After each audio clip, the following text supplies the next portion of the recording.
Today is March 3rd, and that means it's the 7th anniversary of a really incredible neurosurgeon cutting into my head, right here, and taking some cancer out of my brain. And I think that it was a really good day 7 years ago, and it's a really good day today.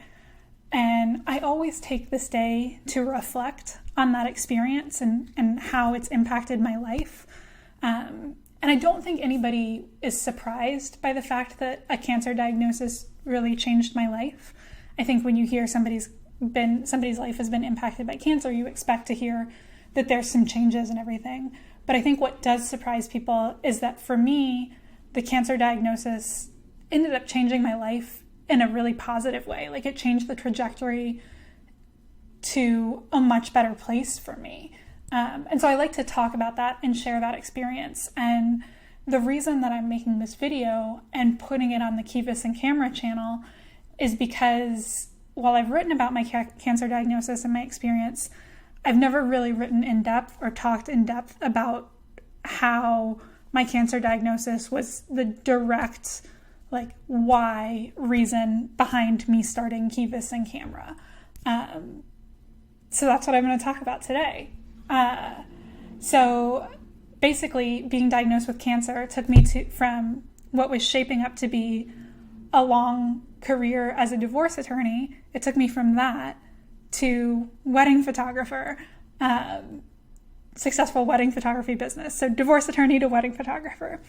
So I like to say I was a divorce attorney and I had brain surgery and now I'm a wedding photographer. And yeah, that's really kind of the long story short. My experience with cancer is the reason that Kivus Camera exists. And I think to understand it, you have to go all the way back to high school me. And high school me had two big dreams.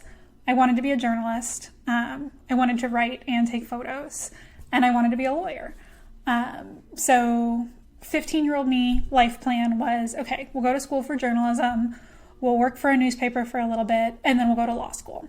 Because at that time, I had this thought, and I think it's a thought a lot of people have, especially a certain demographic, is this thought that the only way to be a successful person is to be a successful doctor or to be a successful lawyer or a CEO. There are certain jobs that are the big special jobs. And if you don't, that's how you achieve success, is by getting one of those big special jobs. So I had it in my head that I love mock trial. My big special job will be, I'll be an attorney.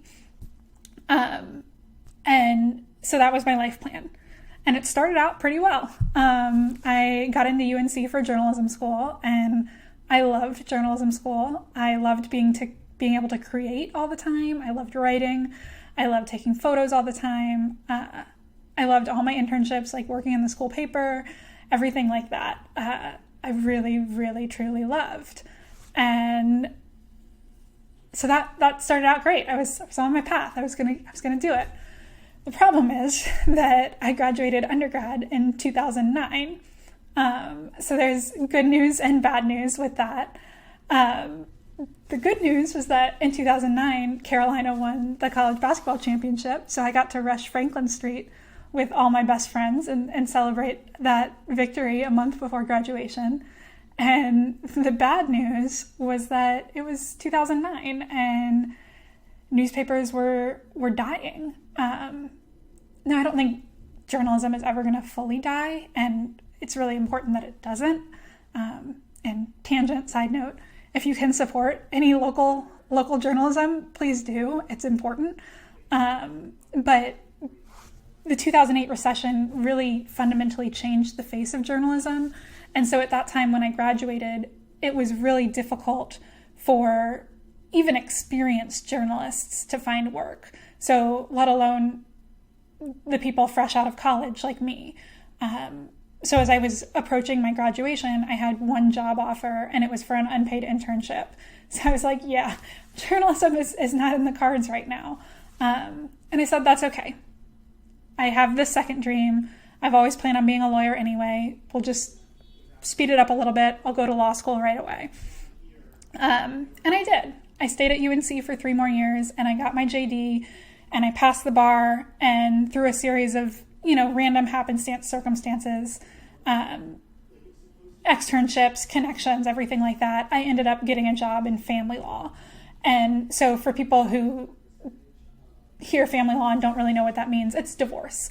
I was practicing divorce law, child custody, everything that goes hand in hand with that. And within a few months of starting that practice, I was pretty miserable.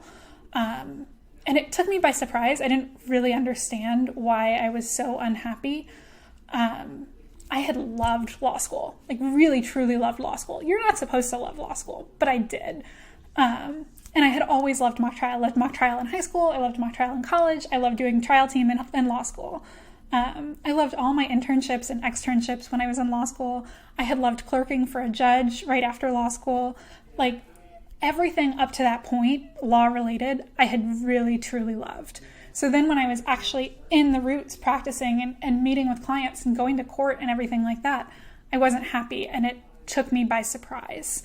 And looking back, with the benefit of hindsight, I can see that there were a lot of factors that contributed to that feeling. But the two most important ones that I'll talk about were that the first one was that I was surrounded by miserable people.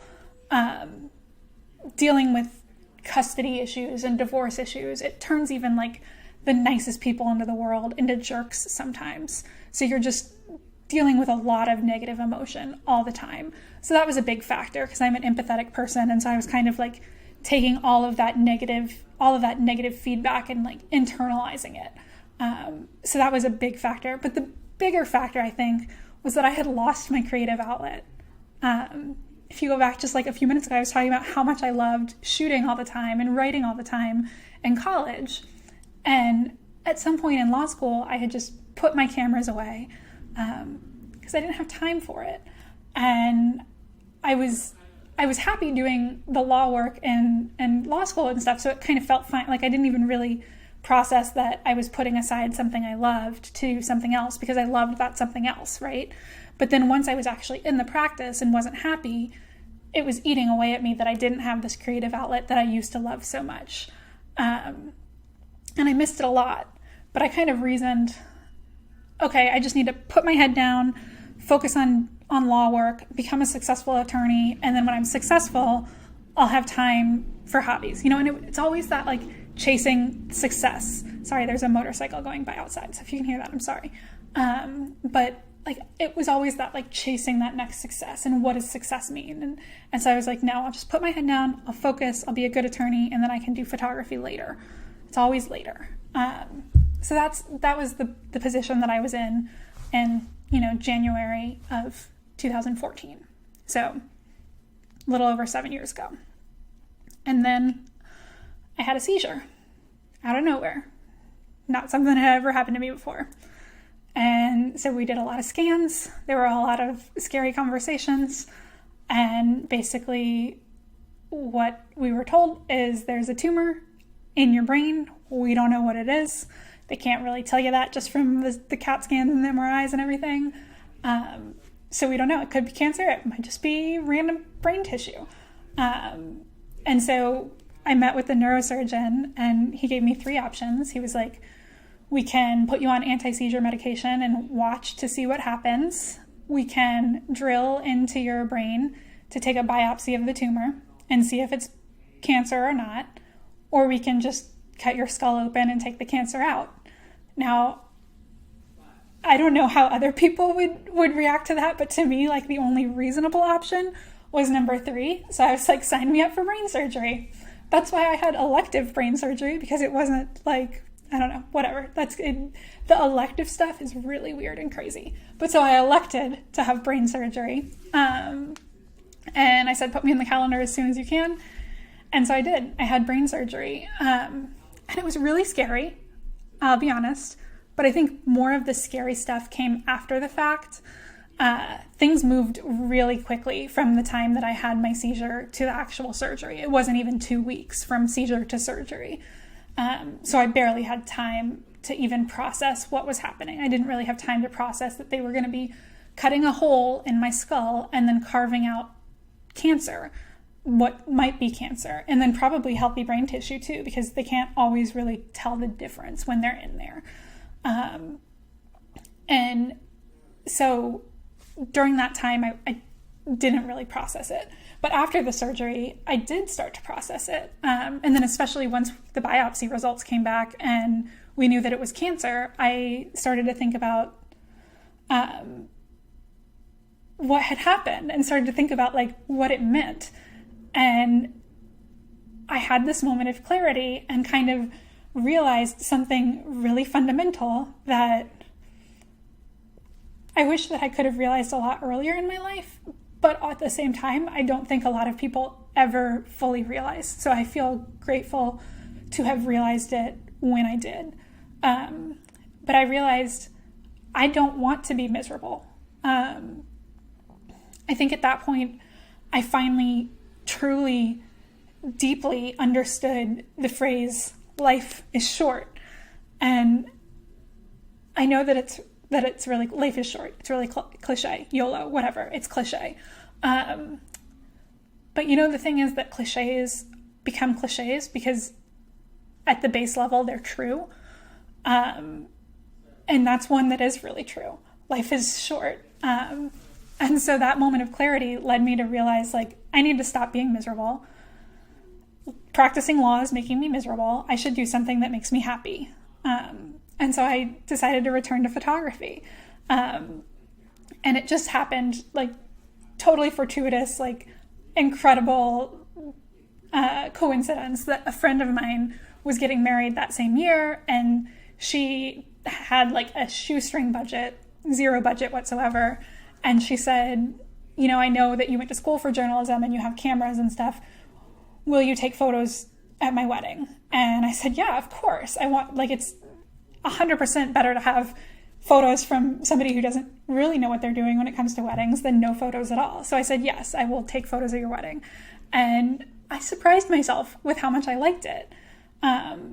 I had never really considered the idea of wedding photography before. I'd always been like, I'm going to be a serious journalist. And that goes back to that, like, these ideas of what success mean, right? And, like, for some reason, I didn't consider wedding photography to be a real career.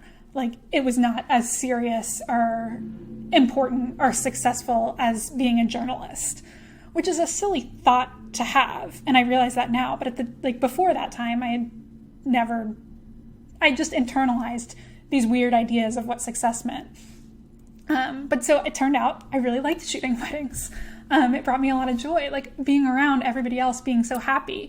And even if it's kind of a high stress situation and there are some tensions and some nerves, overall it's a happy, joyful time. And so I really, really loved it. And so I started telling people how much I loved it, and more friends booked me for their weddings. And then before too long, strangers were booking me for their weddings. And I was booking more and more. And I got to the point where, like, Kivus Camera was successful enough that in 2017, I quit my law job. So yeah, for a few years, I was miserable practicing law during the day. And then on nights and weekends, I was wedding photographer, having the time of my life, really, truly loving it. But so I took Kivus Camera full time because I was diagnosed with cancer. And so, yeah, the why behind Kivus Camera is that our time, and I'm going to sound so hippy-dippy, but our time is really, really fucking short.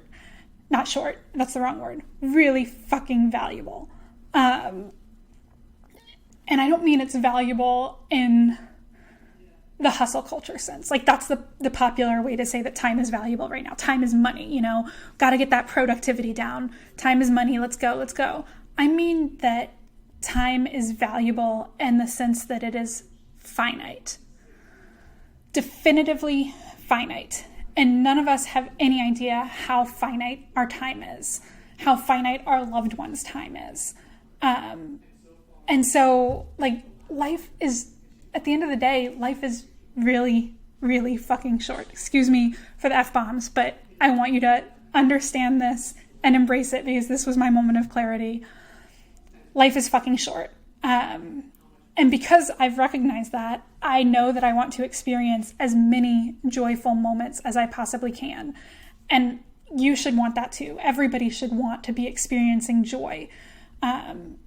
And you should find your person, and you should love on your person as hard as you possibly can, and you should celebrate with your person. And y'all should embrace every joyful moment that you can together, and be joyful,